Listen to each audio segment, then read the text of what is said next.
talk about your offensive line play? I mean, a couple of weeks ago it was like a mash unit.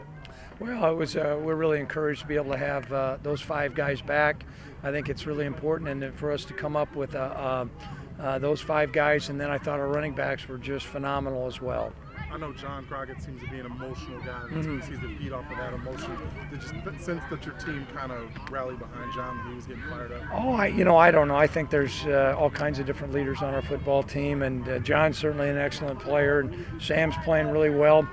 And, this was a huge win to be able to come on the road to come up with a dominant win against a team that was vying for the top slot. I think is really encouraging. That 3rd down and 6 play at the end of the first half, you get penalized for false start, then Brock throws a touchdown. How big was that for him? I thought that was huge. Anytime you play that kind of coverage, you're gonna open yourself up for some big plays. But to be able to come up with the protection and Brock put the ball on the money, and Zach is, a good possession receiver, and come up with that touchdown there was a big play. Craig, you had 205 yards rushing in the 3rd quarter alone. I mean, those are huge numbers. Yeah, I have not seen that type of. This was a team that was one of the top teams in FCS in rushing defense, and so we'll watch the tape. But I thought our offensive line and running backs were just, and the wide receivers, and it was a really outstanding performance. Was that the message at halftime, to pound the ball more in the second? Well, we talked about it. I talked to Brent. I said, Brent, and they knew. I said, I'm seeing some things that typically we hadn't seen, and I think if we can stay after it and stay on the field, I think sooner or later we're going to have a chance to really open some things out. Did that surprise you a little bit? Like typically they're a run-stop first. Yeah, typically they have been. Yeah. They've deployed a lot of guys at the line of scrimmage. We thought we'd have to come up with a couple big plays in the passing game, which we did with Zach.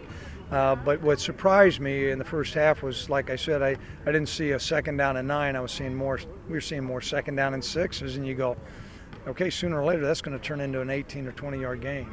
Injury-wise, health-wise, how do you come out of this? Nobody that Bobby came up to me in the middle of the game and said he's done. Now, sometimes we come in on Sunday and Sunday. I know we're going to have some bumps and bruises there. Is there anything to the fact that maybe you play better on the road than you do at home? This is the second straight great road game. Yeah, this was just a really good win against a good football team. I think our guys are very focused. So, there's a routine that we go through, and it's very regimented, and our guys like that, I know. Thanks a lot. At halftime, we knew that power sweep was going to get us a little bit. We just made some adjustments and being ready for, we've seen on tape the power sweep and pass and stuff like that to number 4. And we've seen in film that he had 50 catches, this year. So we knew he was a big part of their offense. Sorry. No, what is about the second half for you guys? I mean, the 4th quarter just seemed to shut everybody out. That's been the MO all season. We were a second half team. We grind people and wear them down, and in defense we make adjustments to get stops.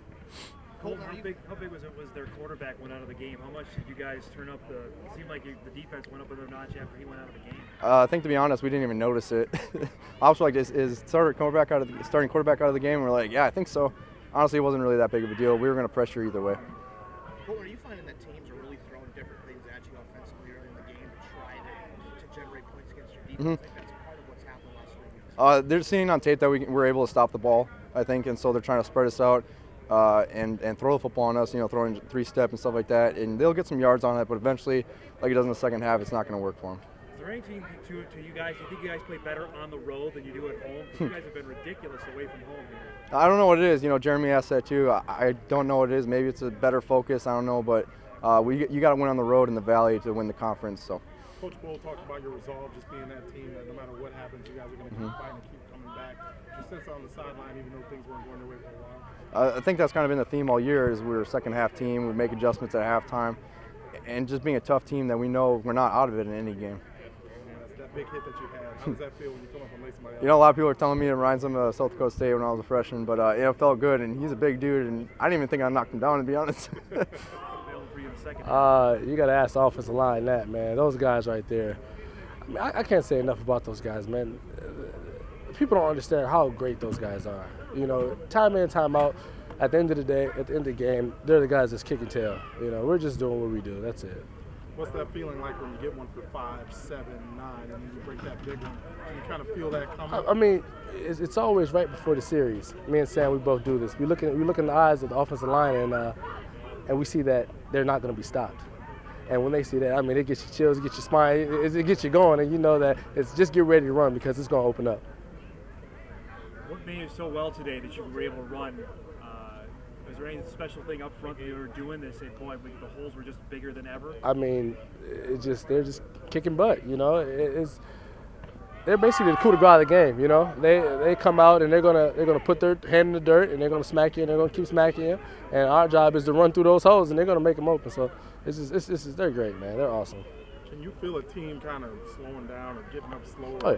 That you kind of know when their will might be broken? Oh yeah, it's always around the second half, you know, because we're gonna come out and from kickoff, from end of the game, we're gonna keep smashing you. We're gonna keep smashing you. We're gonna keep smashing you, and that's just how we play. You know, we're conditioned. We're trained to do that. And with those guys up front doing that time and time out, it's easy for a little guy like me when they're 300 pounds running around kicking butt. So. How much, John, was it a big deal? You're only down 3 at halftime. Yep. You only had the ball for 10 minutes to say, hey, we're still in this game. Yeah. And we can feel maybe the momentum shifting. I mean, we're a veteran group of guys. We're a veteran group, and we have a lot of leadership on this group, and we understand how to deal with adversity. We know sometimes things happen in the game. You gotta ride the waves. That's what we talk about a lot. Just ride the waves, because there's really nothing that you can do but control what you can control. And you know, we know at the end of the day, if we get another opportunity, we'll take full advantage of it.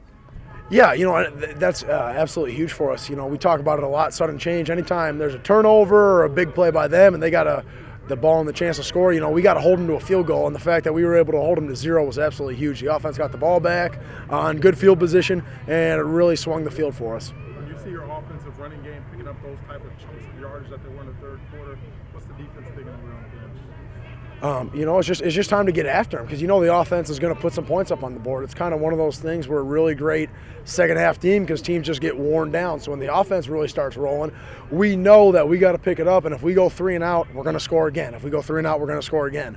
So that's kind of the mentality defensively. You know, we got to set the offense up, and we'll know those scores. So it's really you know, just a team focused attitude.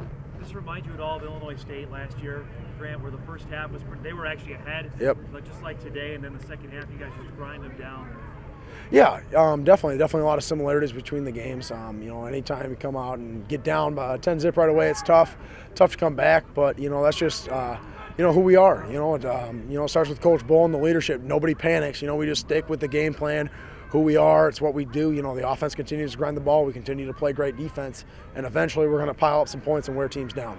Talk about the safety play today. Colton and Christian seemed like they were flying all over the place in the first half, especially.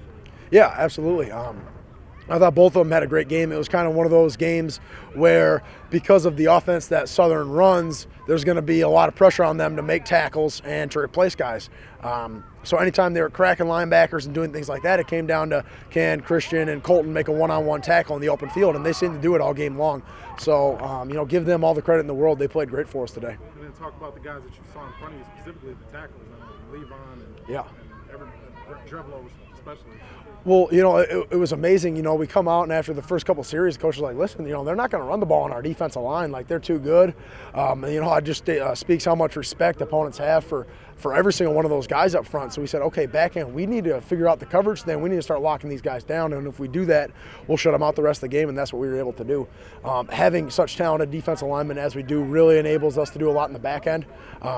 Historically, in the past, you know, we've had to play run first more, but now, because no teams want to run the ball on those guys, you know, we're able to play the pass, and it makes us really dynamic defensively.